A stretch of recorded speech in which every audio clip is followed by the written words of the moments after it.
Olá, meu nome é Marília, eu sou médica de família e responsável técnica do CMS Manuel José Ferreira, que se situa no bairro do Catete, no Rio de Janeiro. A gente vai falar um pouquinho, explicar para vocês o uso do CISREG ambulatorial, né? Como é que a gente usa o CISREG na atenção primária. Todos os habitantes, né, do Rio de Janeiro, eles têm uma unidade de referência, uma unidade de atenção primária de referência, seja a CMS, seja a clínica da família, né? E essa unidade vai ser a porta de entrada dele no sistema de saúde, né? E ela vai ter o papel de coordenar o cuidado desse paciente. O CISREG é uma ferramenta que ajuda a gente na coordenação do cuidado, principalmente no acesso aos serviços de atenção secundária e terciária, né? Então, o usuário ele vai passar em consulta com seu médico de família ou com o seu clínico de referência, né? É importante ressaltar que uma atenção primária bem qualificada, bem capacitada, tem possibilidade de resolver e dar resposta a 90% das necessidades de saúde do usuário, né?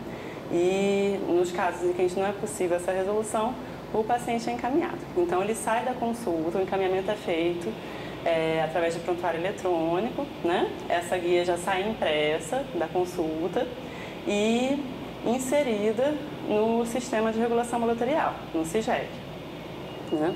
O CISREG,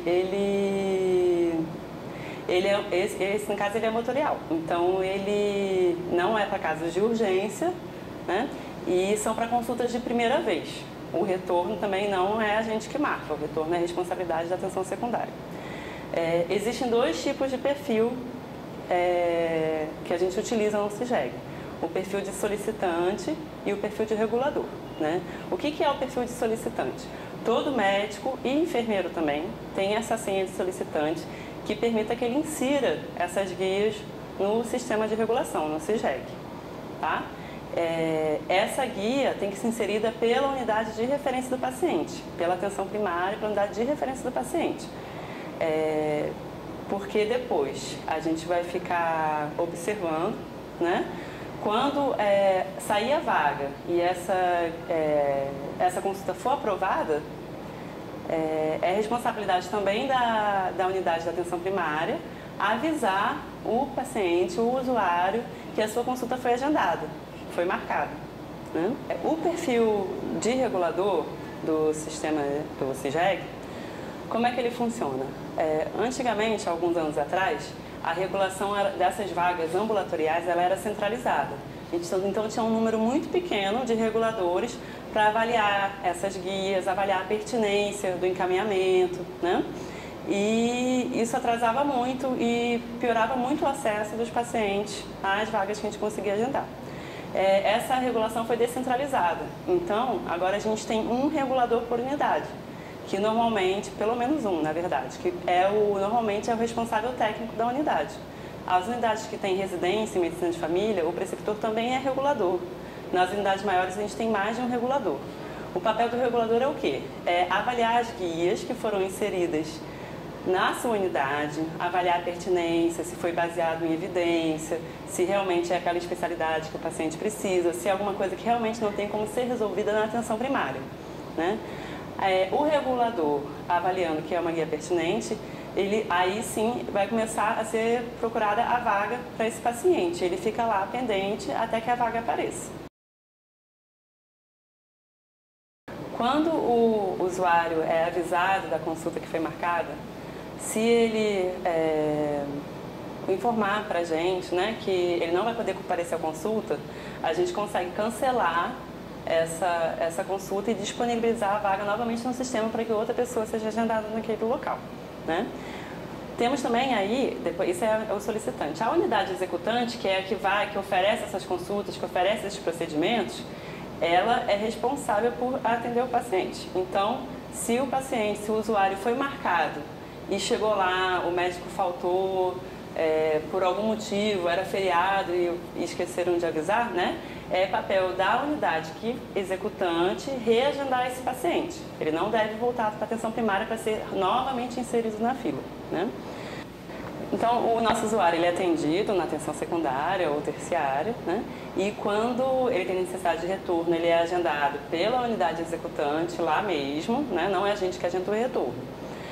Se ele for uma avaliação pontual, onde ele vai retornar para a atenção primária, foi um pedido de uma segunda opinião, uma avaliação pontual, ele retorna para a atenção primária com uma guia de contra-referência, né? Porque, infelizmente, os prontuários eles não são unificados. Então, a gente não tem acesso a saber qual foi a conduta, como é que foi a consulta na unidade secundária ou terciária. Então, é muito importante o preenchimento dessa contra-referência, para a gente saber e continuar na nossa função de coordenação do cuidado.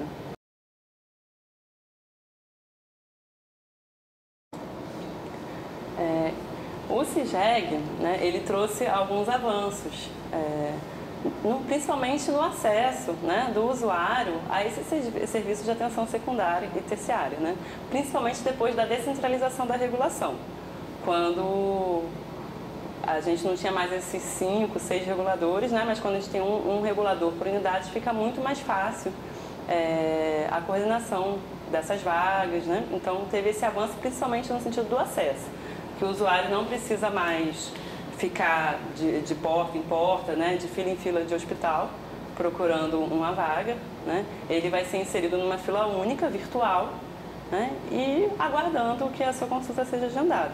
Então, isso foi um avanço muito grande. Também, com essa qualificação da regulação das solicitações, houve uma otimização das vagas também para os especialistas. Então, muitas vezes, condições que poderiam ser de resolução na atenção primária acabavam sendo encaminhadas. E isso acabava ocupando vagas, né, que poderiam ser melhor ocupadas por pessoas que precisassem mais.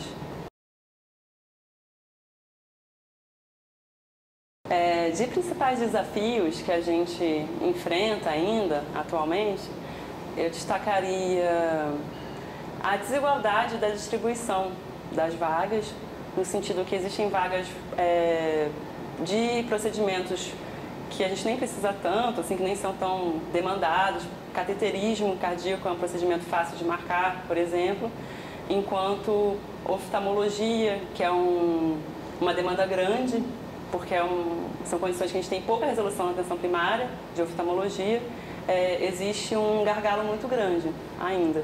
Então, falta um pouco da otimização, de entender qual é o tipo de vaga que a gente precisa para conseguir otimizar e diminuir essas filas.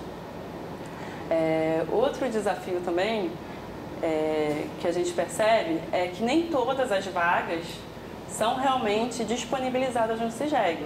Existem alguns serviços que, por desconhecimento, até do sistema mesmo, não disponibilizam a vaga no CIGEG. E a gente espera que disponibilize para o paciente ter acesso àquela vaga. Senão a gente não sabe que a vaga existe e não consegue agendar esse usuário para essa vaga.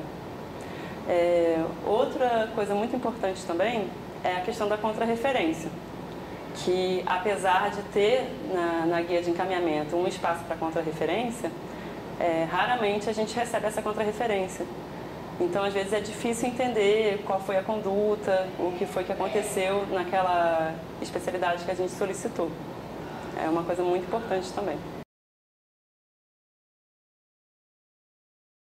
Quando a vaga que a gente precisa não é uma vaga ambulatorial, quando é uma situação de urgência ou de emergência, aí já não é o CIGEG ambulatorial que a gente usa.